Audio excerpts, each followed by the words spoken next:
This is Including You, the new series from Lead at Any Level.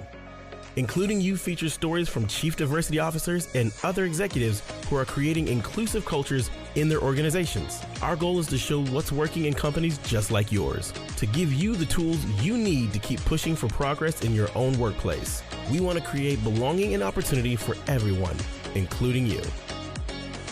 And now here's your host, Amy C. Waninger.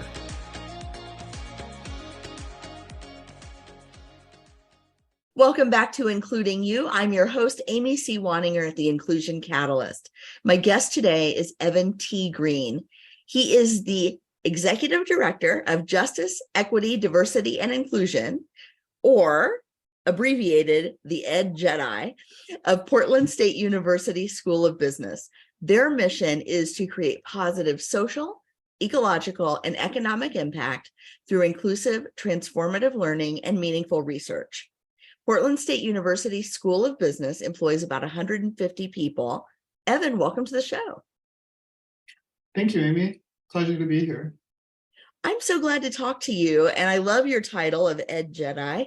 And I know it's a very brief acronym for a very long title, but I wanted to ask you, why is putting a focus on justice, equity, diversity, and inclusion such a priority for the School of Business at Portland State University?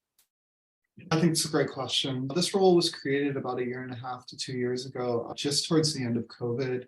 Quite frankly, though, it was a growing out of many conversations around how do we support our underrepresented students within the School of Business while also supporting faculty and staff in the School of Business as well, with also a lens around recruitment and diversifying the demographics, quite frankly, in the city of Portland and the state of Oregon are really skewed towards majority populations, while very small numbers of Black Americans, Latinx folks from other marginalized backgrounds. Our School of Business is unique in that it is one of the few urban institutions in the state of Oregon, and we're one of two, I'd say, large institutions in the city of Portland. So that just basically means that the people who live in this community are relying on Portland State to get an education.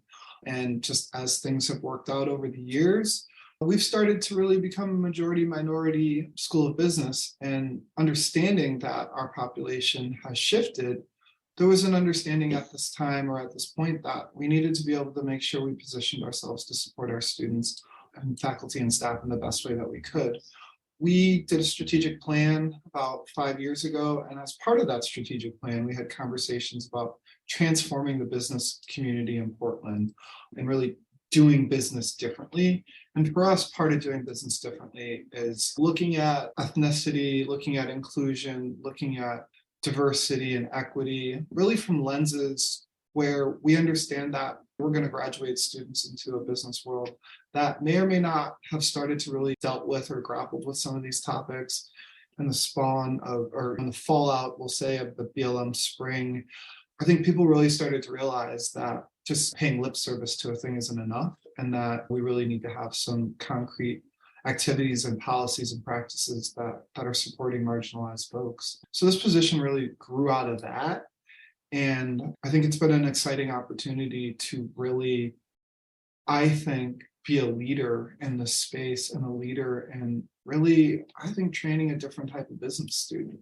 I think our students are gritty. I know many of them come from first generation backgrounds and are really the hopes of families are on the shoulders of many of our students. And quite frankly, not all of them are ready for that. And being in an environment like this can be really challenging if the proper supports aren't in place. So I think this role is really about creating those proper supports and nurturing everyone in the environment to be their best version of themselves and be successful, for that matter.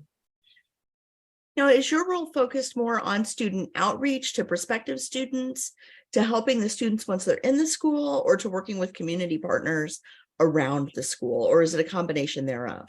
So I would say it's a combination of thereof, but if I were to create a hierarchy for the things you mentioned, I would say first and foremost, the role is really looking at policies and how those policies impact the environment, and really looking at how do we change policies, how do we train and educate our faculty on a way to be more inclusive in the classroom, which I think residually benefits our students and our student experience. So I think really the policy is a major part of it. Some of the areas or offices that I'm managing have a lens that's really directly focused on student success and student development. So again, I think everything kind of weaves together. Also understanding that just we are not exclusive of our community. I think just the way Portland is in general is that there's a shared belief that we all have a role to play on impacting and changing this community. So community partners, community stakeholders are really important. Not to mention we're in a business school, and quite frankly, networking is still important. I think having a degree, having experiences are huge, but still a lot of business gets done word of mouth, and really being able to have a network and having that ability to learn about opportunities, sometimes before the larger population, can be enormous, quite honestly. I would say that there's a lot of value for our community stakeholders as well, and especially from the lens of like, how do we support you with our talented folks to either, if you're an entrepreneur, how do we help you to come up with marketing for your business? If you're a large corporate entity, how do we train a student and graduate them into a job with you and have them be able to hit the ground running and really have value for your organization? A lot of times, just by virtue of my role, I'm in a lot of conversations with larger corporate entities that are like, hey, we really want to diversify our staff. We want to diversify the folks that we're bringing in. They become an ally and a partner with us, as long as we kind of feel good about the business that they're doing and really helping to ensure that our students are prepared to step into those types of roles, which again, I think residually benefits the city of Portland and helps to, I think, truly diversify Portland and diversify businesses in Portland. When you think about the landscape of businesses in Portland, and I don't want to get you in any trouble here, but do you feel like they're ready for the students that you're turning out? They're ready for this? And I don't just mean your students, but this next generation of workforce, because the expectations are changing among younger workers for what they want in the workplace, for how they expect to work and interact and do business, not just as employees, but as consumers. And it seems like to me, right from the outside, it seems like there's a lot of push and pull between the expectations of young people, young professionals or emerging professionals, and the kind of old ways of doing business. And there seems to be some tension there. Are you feeling that where you sit? Yeah. I'm not going to use the word tension. I'm going to say that it's a maturation process, and folks are on different ends of the spectrum or at different points on their journey, we'll say. I will tell you that we have a strong handful of organizations that have been, I think, trendsetters and trailblazers in the space and are really looking for what our students are bringing to the table. And to your point, the new young person, for lack of a better word, or the new kind of student, I think because of technology, because of access to information, there are, again, to your point, just wants that they have. And I think stereotypically you would say, oh, people just want to be paid really well. It's all about pay. I'd say no. I think this generation of kind of young professionals really want to be in places and spaces that I think speak to them on a more personal level, speak to their goals, speak to the things that they're passionate about. And quite frankly, we're now having conversations with students about like, how do you interview an employer? Even in your interview process, how do you ask certain questions to make sure that this is the type of environment you want to work in? I mean, we in Portland, I think it's a progressive space in a lot of ways. We have students that are concerned about, will there be gender neutral bathrooms in your organization? What are your thoughts around that? And quite frankly, the way the business responds could have a significant impact on whether or not that student wants to work there. Our students are becoming more savvy about, especially our marginalized students, am I just a token hire? And am I at a point in my career where I'm okay with being a token hire just so I can get some experience? Or is this a non-negotiable for me that I don't want to be in an environment where I'm tokenized? I don't want to be in an environment where you don't have ERGs that can support me. I don't want to be in an environment where if I'm trans, I can't show up and wear what I think I want to wear without being made fun of, belittled, or singled out. Again, I think people are in different places on the journey.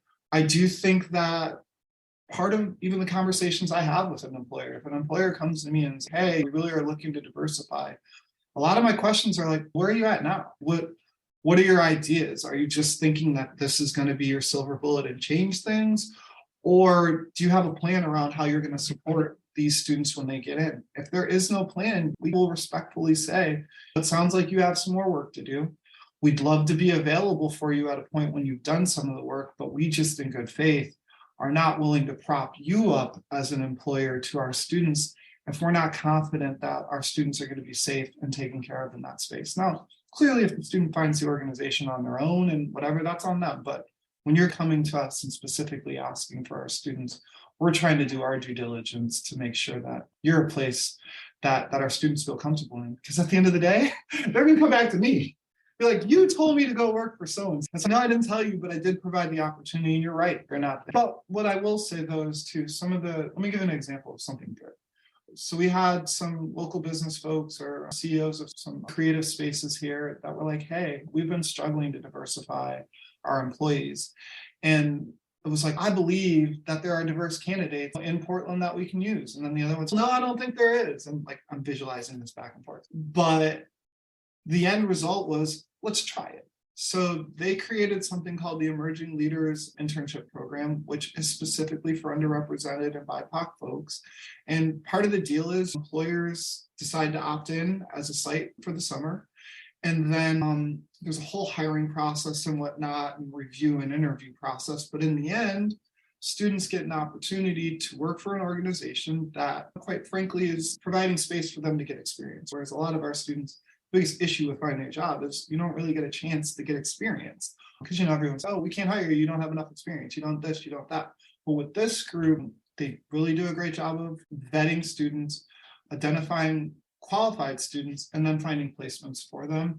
And I think that's really helped to illustrate to the business community in Portland that you have talented folks. You just need to give them a shot and have spaces where they can thrive and excel. And I think the multiplier effect of that has been students really being able to have experience now upon graduation that will allow them to get jobs that they're looking for. You said so much in there that's really important. I just want to call a couple things out because I think what you said is really relevant to employers right now. One of the first things that I picked up on is a lot of employers say we want to recruit more diverse talent, but they aren't paying attention to the diverse talent that's already within their organization. They're not putting the money into retention. And one of the mistakes I see companies making is they think they can out-recruit a bad culture. And it's just not possible. That's like taking all of your money and all of your profits and just putting them in a paper shredder day after day. Because if you can't retain people, don't bring them in. It's right. That's just simple mathematics. It feels simple, but I think people, it's because, again, it's not genuine. It's about ticking a box. It's about, we need 20 BIPOC people. So let's just get 20 people, not even thinking about what those 20 people look like or how they identify with the thing, what are the wants that they need. So it's because I think that's like the old computer thing, garbage in, garbage out. If you don't have a good model to begin with, you're not going to get the ultimate result that you want, which is, I think, systemic change. Yeah. And I think this notion of it's the chicken and the egg problem of how do I get experience without a job? How do I get a job without experience? Having something that's happening while these young people are in school. And I assume you have some non-traditional students in your program as well. But especially for young people that don't have work experience, giving them an opportunity to build experience while they're building their knowledge. So they're building knowledge and skill at the same time. They've got something to put on their resumes. And then having that, just that exposure. Because a lot of first-generation college students, a lot of first-generation professionals have never had exposure to a corporate setting or to the expectations of working in a cube farm, whether that cube farm is in real life or virtual. And I was in that position when I started work. I didn't know how to send a professional email. I didn't know. There were like certain unwritten rules of the workplace that I didn't know, and somebody had to pull me aside and tell me. And so having, I think, that marriage of the book smarts and the real world experience is going to set these young people up for success. But it's also a good reminder, I think, to the corporations that where people are starting from and what they need to have in place if they want to retain folks and give them a good shot at success once they come in. Would you agree?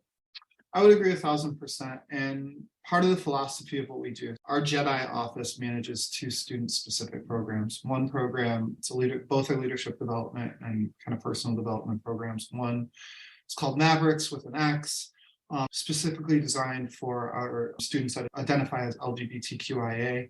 And then we have another program called Atmos, which is specifically for our underrepresented students. And we really define underrepresented based on race, ethnicity, sexual orientation, as well as socioeconomics. So it allows us to meet a lot of folks that are coming from a lot of different places. But in both of those programs, really what we're pushing, and specifically in Mavericks, is holistic development, right? So we're meeting with our students once a term for about an hour at the very least. But we're also taking a look at like resumes. What's your resume look like? How do we help support your resume to make sure it's where it needs to be so you can give it to employers? It's for this ELI program that we talk about, it's hosting mock interviews so that our students get experience with some of the questions they're going to hear so that when they do get to this interview setting, it's not new. They've already been exposed. They've already taken or started thinking about answers to questions. Additionally, within that program, we have a career development piece where we're identifying allies out in the community and stakeholders to come in and talk to our students. So it's HR folks, it's in spaces, creative spaces, because that's just the community that we live in, that our students ultimately want to work in. So we're bringing those people in to say, this is what we're looking for at our organizations. This is how you show up. The example that I always use, and there's folks out there from Nike that disagree with this, I'm sorry, but an example we like to use is you go to an interview at Nike, you probably don't want to show up in a suit and tie, right? Because understanding that industry, that's not what those people wear or what the culture is. So helping to teach, that each discipline or space that you're going in has its own culture. How do you show up for that? How do you learn about that culture prior? So you're not the guy at the interview in a 3-piece suit while everyone else is in Nike attire. And you're like, oh my gosh, I could have had a closet full of this stuff if I just knew. So a lot of what we do is to really prepare, at least through our JEDI office and through our student support stuff, is to really prepare our students for that. And we do exposure. We had a networking event yesterday evening where we brought students to a sporting event. Our feeling is that our students are going to go corporate. They're going to be in situations where they're going to need to be in a suite or in a skybox or something like that. They're going to need to not be overwhelmed by the moment. They're going to need to be able to be in that moment, be able to still network, be able to still sell a product if that's what they need to do in that moment, but not be so awed by the moment that they can't really get what they need done. So a lot of what we try to do is exposure and experience. And in many different ways, we try to expose our students to all the things they're going to experience in the world so that they can thrive once those opportunities come up. That piece that you just said is so important, because I sit here in Indiana, almost 50 years old, still intimidated by some of the spaces that I have to go in to do business. Because I've never been in a skybox at a professional sporting event. I was talking to somebody about attending the Kentucky Derby as part of an event. And I'm like, I don't own a hat. I don't know where to buy a hat. I don't know what a hat would cost. And I'm still at 50 years old thinking, what do I do if I'm in this situation? And my anxiety starts to bubble up. And I'm thinking, if you're a 20-year-old college kid, 22-year-old college graduate, and you've never been in those spaces, now you've not just got all of that anxiety, but there's also the age differential. There's so much at play there. Yeah, I'm sorry to interrupt, but even add that layer of all that and first gen. So you have no one in your network or who's done it before either. So this is all you first time. Not to mention just this thing in your head, like everybody at this level operates this way and no one's told them it's wrong. So I'm not there. I'm not as smart as, and everything just starts to, I think, become really heavy on you. And I think gets in the way of you showing up authentically, which if you did, people would, I think, gravitate to, understand, be like, wow, it's just great to hear from you type of thing. But folks are, that anxiety and the lack of knowing really, I think, gets in people's way. And we try our best through our programmatic efforts, again, specifically with our students, to give them those experiences so that they can ultimately be prepared and be able to step into those moments with a little less anxiety. There's going to be some anxiety, but we just want to help tamper some of that. Yeah, you take one unknown out of the equation, and that makes the rest of the equation easier to solve. But every additional unknown creates more complexity, creates more stress. And this is something that I don't know that a lot of schools are focusing on. And so I think it's important and really unique and exciting that you've got there's some intentionality behind this, because that is a missing component for a lot of people. I got excited because, shameless plug, we went through this whole kind of strategic planning thing, and our decision was we are going to do things differently. We are doing business differently. We are training our students to do business differently. We're looking at our students and accepting that there are universities across this country that have business schools that are amazing and they're buttoned up and all the great things. Our students, you mentioned age before, our students are mostly non-traditional. So our average age of an undergrad student is 26 years old. So our students are coming in with experience. They're coming in with life experience, maybe not work experience all the time, but life experience. Our students may on the surface not look like we live in Portland, so we keep Portland weird, and our students are pink hair and tattoos and piercings and all the things. But that doesn't mean they're not qualified. It doesn't mean they're not smart. It doesn't mean they don't have something to offer. In fact, I think our students are grittier and bringing a lot more to the table.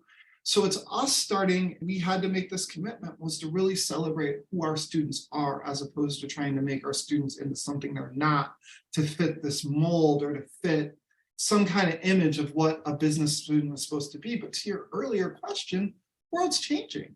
You know what I mean? Skills and the needs for skills have changed. The way you get those skills have changed. I'm out here on the West Coast. The way you show up for work has changed to some degree. So it's us really, I think, leaning into that and really training our students to be the best they can be. Because again, if you come in looking a certain way, folks are going to think a certain thing. So we want to make sure our students are so great that regardless of what the appearance is or what someone's reading, that they can see that our students are just different, and that you need one of our students around your boardroom table, around your meeting table, because our students are going to be the ones that are going to raise their hand and be like, hey, what about this group that's not in the room? Or what have we thought about doing it this way? Have we ever tried it in a slightly different way? So I think we're training and building creators that I think, when given the space, can change the world or even change the culture of the spaces that they're in. I think the companies that hire these folks are going to be lucky to have them. And I think they're going to see long-term a competitive advantage, because they're going to see representation inside their corporations that matches the needs and the experiences and the values of the customer bases that are changing outside their corporations. Agreed. And that's where so much of this comes into play, that companies really need to understand what's in the mindsets of the people outside their four walls and how do they make those connections. And that's a lot easier to do when you have that representation inside. I agree. And part of this is students, but part of it's faculty. It's how do we support our faculty and staff to make some of those changes too? Because they're coming from kind of old guard corporate spaces. Like, how do we help them even understand concepts of diversity, conversations about pronouns, things like that? Like, how do we infuse that with them so that they can then teach and pass that on? A big push that we're looking at is, right, I always use the example of accounting. People think accounting is just numbers, and there's no race or ethnicity or inclusion aspect to accounting.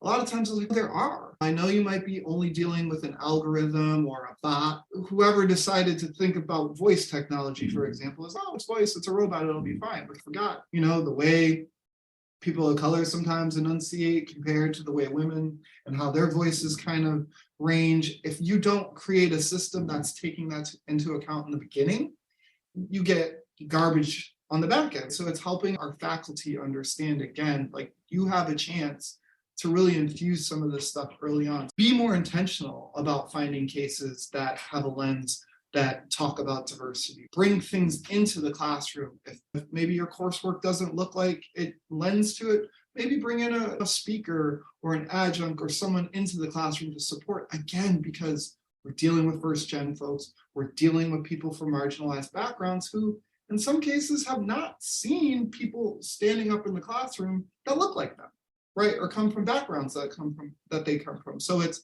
helping the faculty understand that there's an opportunity there as well to help support and train and develop your students. Evan, I have to say, I am so excited about the work that you're doing. I'm excited for your students, and I'm excited for the business community in Portland that is going to benefit from this for generations to come. Thank you so much for sharing your expertise and your experience and all of the amazing things you're doing at the Portland State University School of Business. Thank you.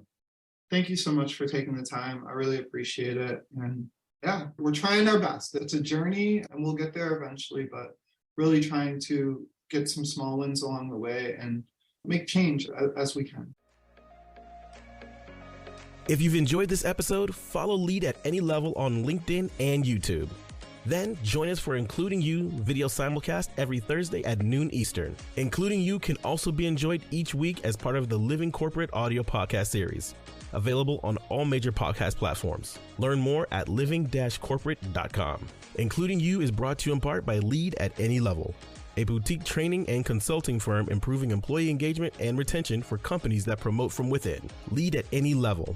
Leaders can be anywhere and should be everywhere. Learn more at leadatanylevel.com. Lead at Any Level and its logo are registered trademarks of Lead at Any Level LLC. The views and opinions of guests on our show do not necessarily reflect the positions of Lead at Any Level, Living Corporate, or the sponsors of Including You.